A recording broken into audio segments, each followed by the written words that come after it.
Hi there, my name is Andy Farquharson and I'm your host on Alternative Exit, the podcast dedicated to educating small business owners about the possibilities, benefits and challenges of transitioning to an employee ownership model. Did you know that there are over 200 million SMEs around the globe with an owner that will be retiring within the next 10 years? Many of these owners will never actually find a buyer for their business, forcing them to close their doors, wreaking havoc on their employees and the communities. There is an alternative. This show will explore different forms of employee ownership and the best practices for a successful transition.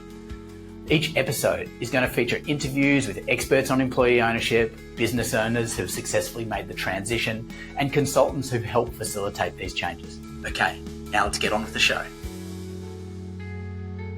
Hello everyone and welcome back to another episode of The Alternative Exit. Today's guest, we've got a slightly different perspective coming to us. So today's guest is Jeff Easterling. He is the CEO of ART and Associates. Now he comes to us with a very much a doer perspective as an operator of an employee-owned business. But Jeff comes with a really unique angle. He came into ART with through an ETA or an entrepreneurship through acquisition lens, stepping into the leadership of this established company and then taking it through an ESOP transition. So this puts him in a unique position to talk about where like ETA and employee ownership can overlap and then what you need to look at when you're looking to acquire a business to take that to employee ownership while also ensuring that you're setting yourself and the business up for success. So Jeff, welcome to The Alternative Exit. Hey, thanks, Andy.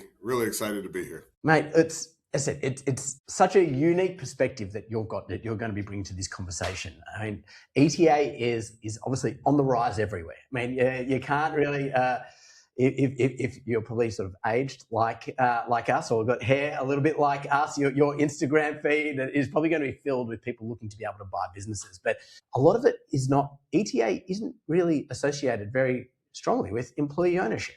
A lot of the sort of the leading sort of people out there talking about, hey, look, you've got to give your employees a little bit of skin in the game to help them stay engaged. But that's very, very different to employee ownership. I mean, what attracted you to looking to find a sponsor, go through that ETA process with the lens of becoming sort of the CEO of a wholly employee-owned company? Yeah, I think the mix of the moral imperative, the future-looking aspects of entrepreneurship through acquisition, and then the great team that I was able to assemble and be a part of with Southeast Acquisition Capital, who sponsored the deal. Yeah. But as I look out, I've been very blessed to have some really fantastic experiences in my career. My wife has a wonderful career. So this huge upside that is largely levered towards me or investors, although exciting for many people, was not something that was necessary for me as I started my entrepreneurship through acquisition journey. I was really looking at, I'm not an artist. I'm not a designer. The great work that we do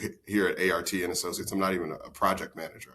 My skills are leadership, but those people's skills are equally valuable and deserve a long-term bit of safety in what's an increasingly up and down economic world. Having that last retirement benefit that they can say, hey, the value of my work is getting delivered to me, just spoke to who I am as a person, who I am as a leader. Coming from the military, I believe, we all have an equal shake in the success of any mission that we're working through. So it worked well with me. And then the sponsor team at Southeast Acquisition Capital, I actually approached them after reading their website and saying, hey, I'm looking to make an ETA acquisition.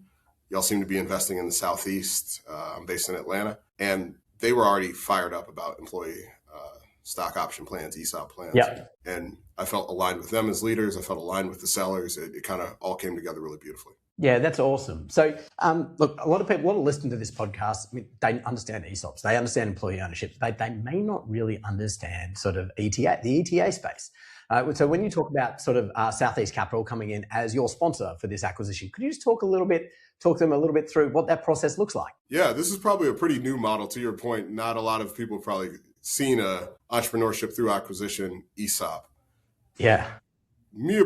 My approach with them was, hey, I'm looking to do an ETA model acquisition. I had spoken to my wife about it. She's like, you can acquire any company you want, just don't spend our money, kind of thing.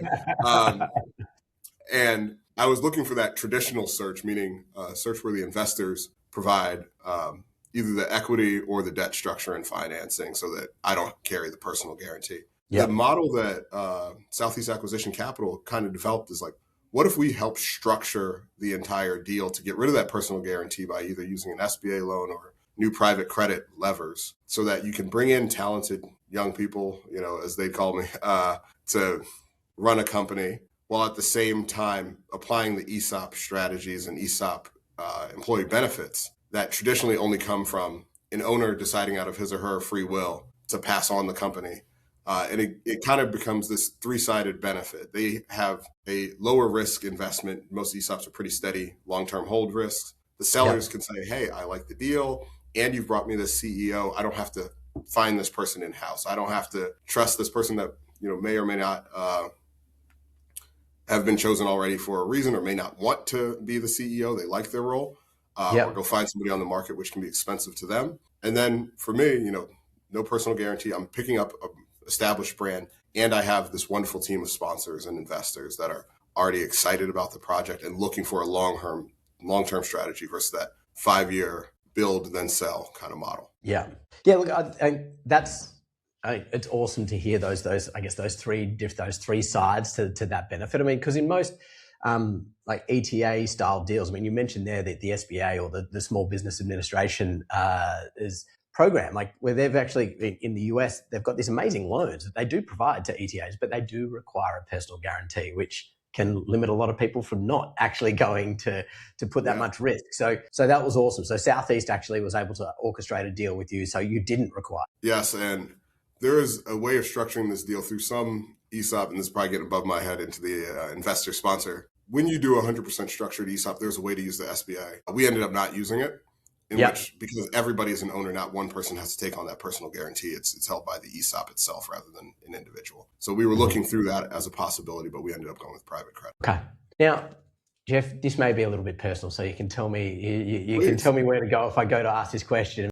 You talked a little bit earlier about obviously the moral imperative being it's like a super strong driver for you partnering with the team at Southeast. Because look, a lot of people, when you hear about people going into ETA, like looking to be able to buy a company, a lot of it's how do I maximize my own wealth? And a lot of the success stories comes about, hey, look, I was able to go and execute a buy and build strategy. Hey, look, I'll buy this company, I'll tune it up for the next 3 to 5 years and then go look for probably a private equity style buyer. So you would have, with your career, like obviously military, McKinsey, executive, you got this sort of leadership capability, you could have gone down that path, but you've gone down the path of really sort of focusing on as I said, building that moral imperative. I mean, was that, obviously, were they able to structure a deal to make it sort of financially competitive for you when you're looking between those options? Or do you see yourself as like, hey, the moral imperative comes with it sort of a significant benefit that I can sort of forgo that huge growth opportunity? Yeah, absolutely. Total financial upside is nowhere near the same,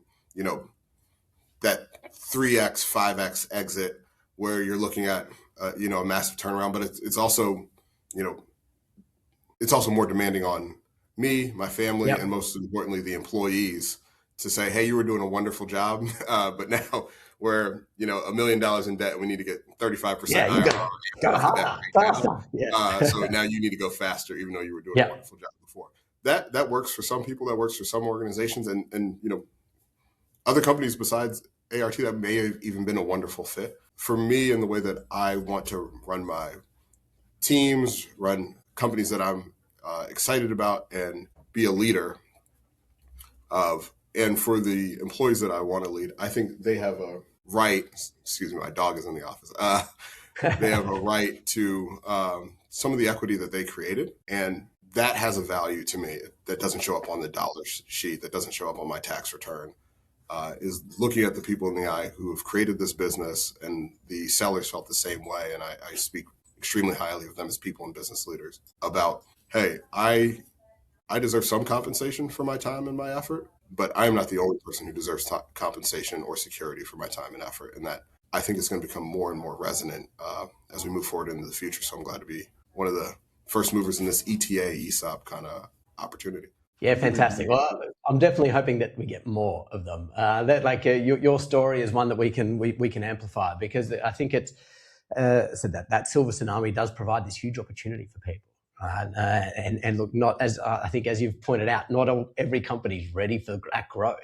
Yeah, And absolutely.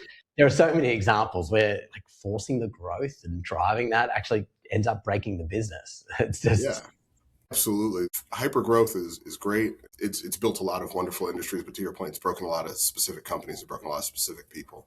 Even if, I want to see as many ESOPs as possible, but even if we're moving the needle by 1%, that's tens of thousands of jobs that will be more secure, greater equity share, and greater ownership and excitement for the employees. Myself, Southeast Acquisition Capital, all the team here at ART and Associates are beating the drum on employee ownership and how it can be a great opportunity for hundreds of thousands, if not millions of people, if just a couple companies start to consider it in their option set as they consider how to exit and how to grow. Yep. Yeah, I like that framing, in their option set, because it is part of an overall set that you can do to think about how to compensate.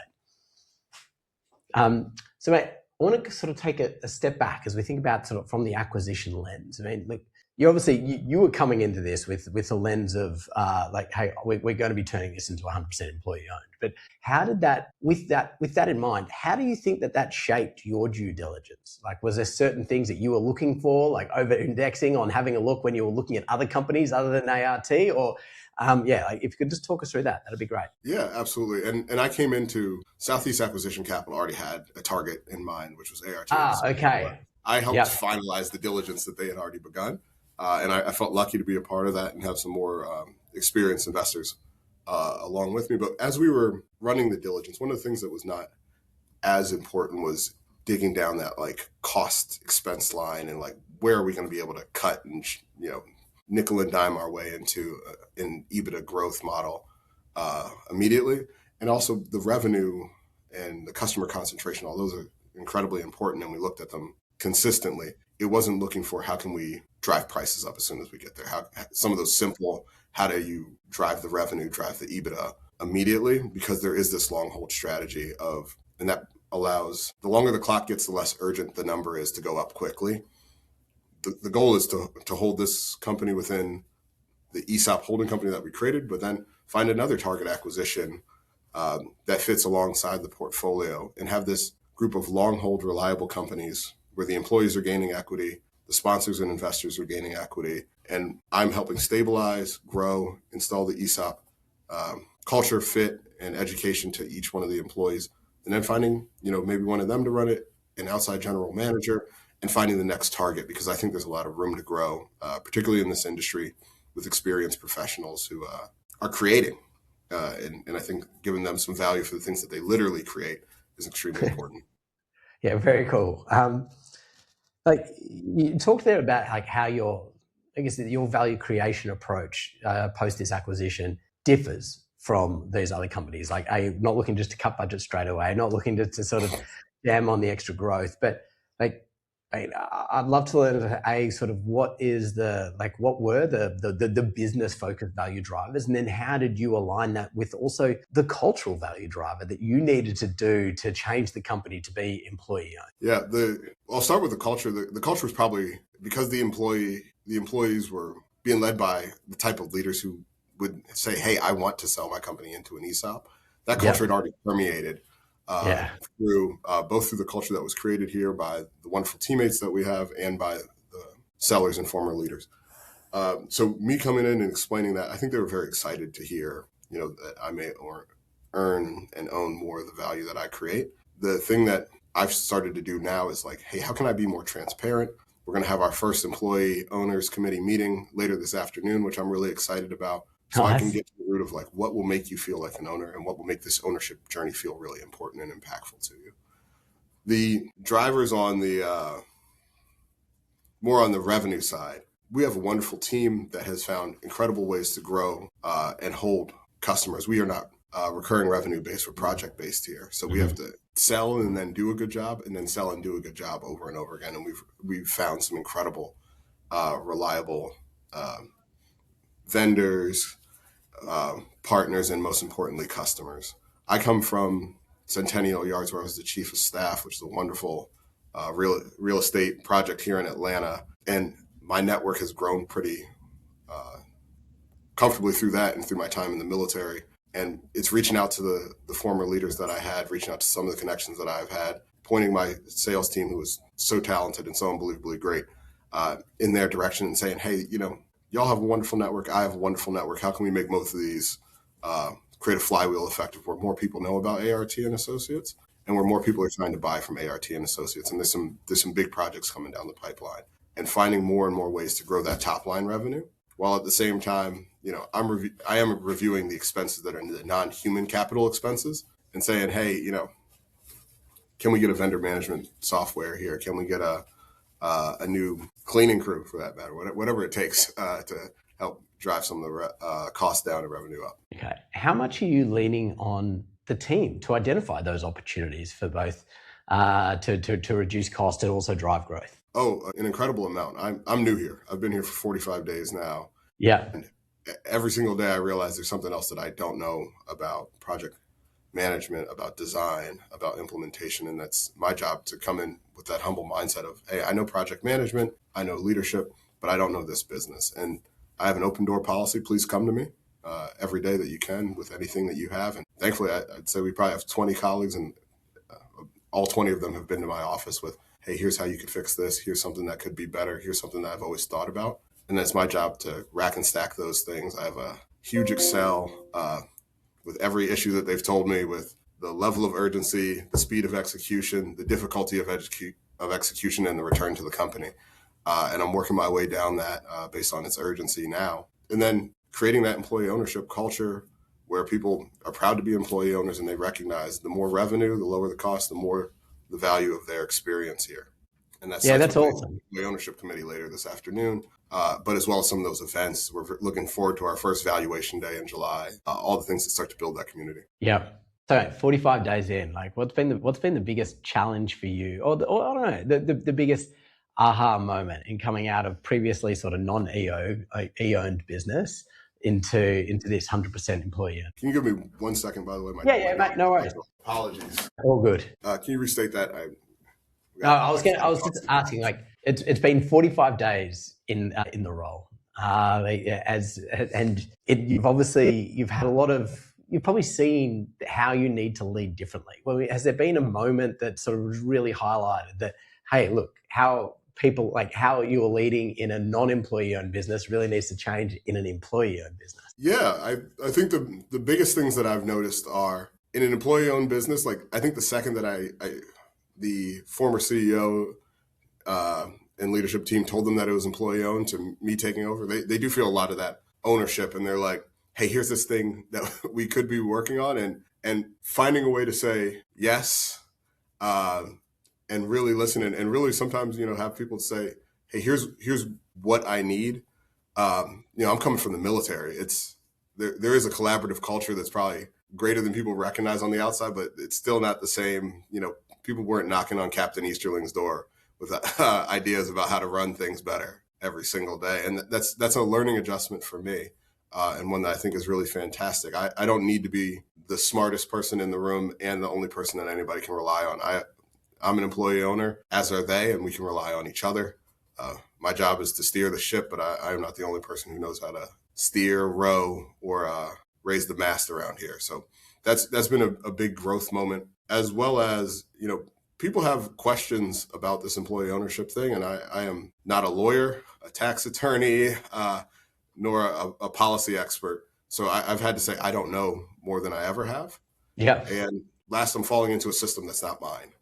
I came military, McKinsey, those places have structures. Yeah. We're taught how to run them, and everybody is all operating on the same structure. I'm taking over a company that was ran by two amazing leaders and a CFO who also left during the exit, who was also an amazing leader, but it was ran their way rather than the way that I would run things. And I have to learn how to, hey, this is why they built the system that way, and that's fantastic, and fall into that. And here's a system that I would have implemented, and how am I implementing that into a ship that's already in flight, into a kind of build the machine as it's going. And that's just a new learning, while at the same time can't fail, because all the equity belongs to the employee. So I got to make sure I keep this thing afloat while I'm doing it. Yeah, I suppose the beauty of it, it's not all on your shoulders. It's on their shoulders too. I Yes. think that's there is that obviously that added element that you've got of sort of bringing people in on that journey to be part of employee ownership compared to other ETA players, but you've also got more people to share that load. Yeah, absolutely. Yeah, very cool. So why do you think more people in ETA are not thinking about the whole employee ownership piece? Because it's something I've always struggled with. Like, why aren't more people thinking about sort of engaging more people to be owners with them on their ETA journey? Yeah, I think like most problems, it's a matter of dollars and knowledge. I think a lot of times people see first. I think most people don't know what an ESOP is, or if they do, they don't think that it's something that's a part of an ETA journey and how that could be kind of meshed together nicely.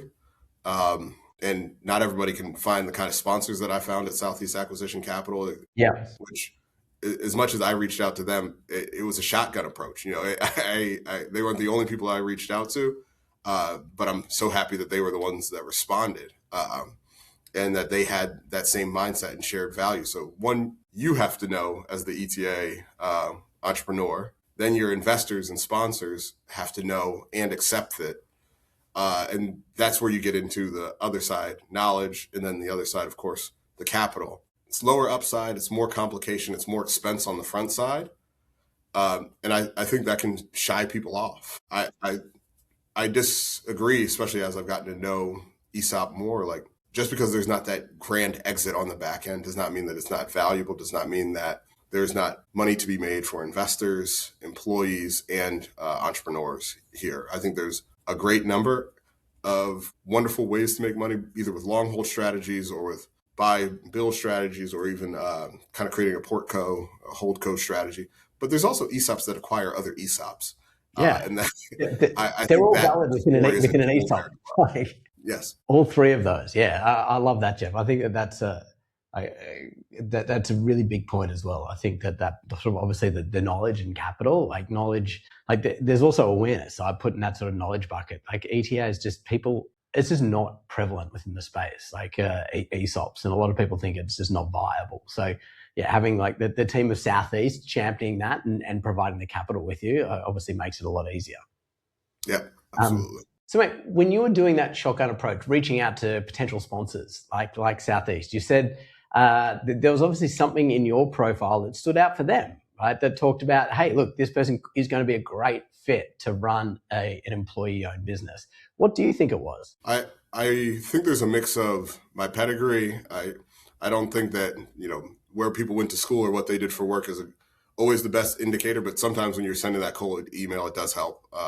Yeah. But then I think when you have that conversation about why you want to do what you want to do, I think being very vulnerable and very real, which I have been as much as possible, to every extent possible, with the two sponsors and leaders of Southeast Acquisition Capital. I am looking for an opportunity to lead teams. My background is leadership, and I'm passionate about leadership more than anything that you can find on a spreadsheet. I care about the human beings that I work with. I was coming from being a stay-at-home parent after I had quit corporate America as a whole. And I think a mix of my vulnerability there, I've worked in the industry of the acquisition that they had in mind.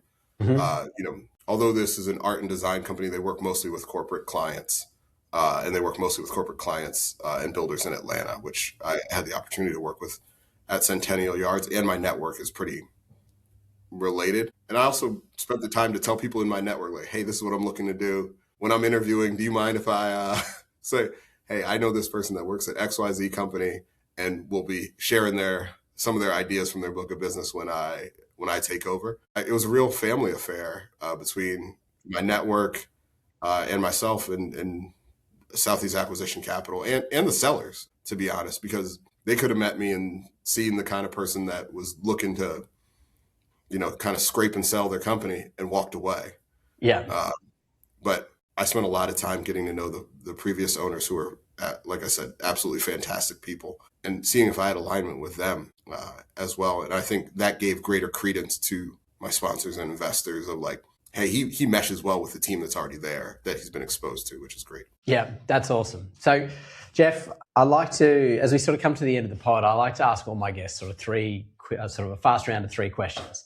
Absolutely. You up for it? Let's do it. Okay, awesome. So who is the leader that you most admire in employee ownership? The leader, honestly, I think it's an easy homer here to name Southeast Acquisition Capital, but I respect Michael Morosi and Jim Ward tremendously. And I know I've spoken about them throughout the podcast, but they come from a more traditional finance and private equity background. And to find a hole in the market that's being unlooked at, under-resourced, underlooked at, that would actually make them less money than finding another way to, do some financial innovation. Yep. Takes an incredible amount of trust, respect, and belief in other people and their value.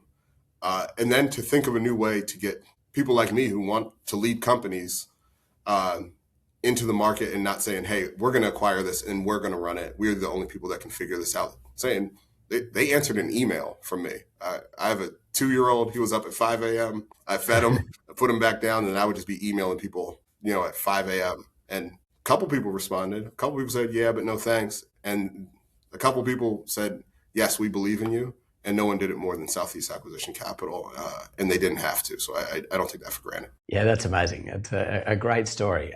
So the second question is, what is your favorite resource on employee ownership? Yeah, I've been digging deep into the books. The National Center for Employee Ownership, I think, has some really fantastic resources. I actually just became a member a few days ago, and I've been digging through all their back catalog. I'm looking forward to their event in Milwaukee, I believe, in April. And, there's no paid advertisement. All this stuff is really complicated, and they have a lot of resources that can take, pages and pages of legal jargon and get it down to 1 or 2 pages to read. So I at least know where to ask the question if I need that depth, but I can start to get myself and my team spun up really quickly. Yeah, so that's been really helpful. And then podcasts, of course. I started to get familiar with your podcast as I prepared for this, and then even some of the traditional ETA podcasts, I've seen ESOPs coming up on acquiring minds as well now. And that kind of information is invaluable because just hearing about it breaks down that knowledge barrier I spoke about earlier. Awesome. I actually haven't heard them on an Acquiring Minds episode. I need to go back. I need to listen to some of the more recent ones, I think. And then look, finally, the last question is what would you say to a business owner who's sitting on the fence regarding a transition to employee ownership? And also, we could even think about like a slightly different lens. Like, what would you also say to an ETA, a searcher who's sitting on the fence about acquiring an employee owner? Yeah, I'll tackle both sides because I've been lucky enough to have the conversations with the seller, and I'm living through the ETA side. For the seller, I say just add it to your option set. At the very least, even if you don't think that the expenses are worth it, or you think your employees aren't ready, ask your lawyer, ask your broker, ask the people that you're looking to sell the company to if you're looking to sell, and spend the time, listen to this podcast, listen to, I went on YouTube and got like the quick explainers. Yeah. And I think you'll find that one, there's still pretty great exits for a lot of sellers that either sell to another ESOP or do a similar ETA model, but there's also some really great upsides for the employees that will create a legacy for your business. And legacy is, again, one of those things that's not on the balance sheet, but it's one of those things that will carry on a legacy that you and your family built, and that the employees also built and deserve to carry on. So at the very least, consider it. The answer may still be no, but if 50% more people consider it, 5% more people action it, we're doing a lot better as a country. For an ETA searcher, anybody trying to consider this journey, reach out to ESOP funds as well. I think they're trying to find ways to be creative. When I reached out to Southeast Acquisition Capital, I saw on the website that they were looking to do employee-owned and ESOP-led opportunities, but I didn't fully understand what it meant. But it turned out well. There's so much capital flying around, and the systems of traditional ETA, because less people are going to traditional consulting and traditional banking, instead of and foregoing them for ETA, those systems are becoming more and more similar to normal jobs, and the upsides for the searcher are actually going down in traditional search. So if your upside's going down, you have an opportunity for much more control, a much more robust spread of the equity. Even if it all doesn't go to you, it's going more to the people who create it. So it's worth at the very least considering. And at the end of the day, you need one yes to be an ETA entrepreneur, one investor to say yes. So why take any off the table? Yep. I love it. Yeah. I love it, Jeff.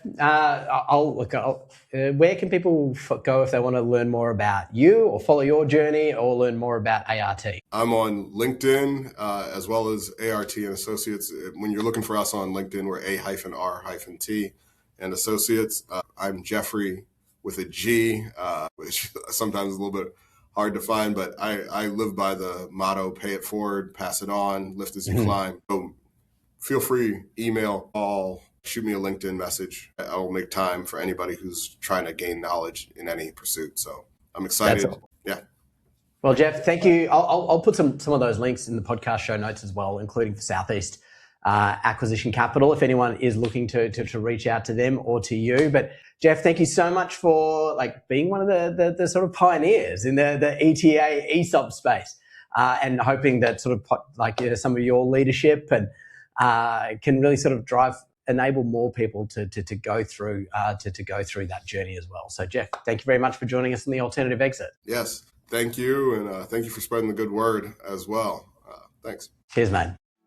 We hope you enjoyed this episode. If you want to continue learning about employee ownership as an alternative exit, head across to abettermonday.me for additional links and resources.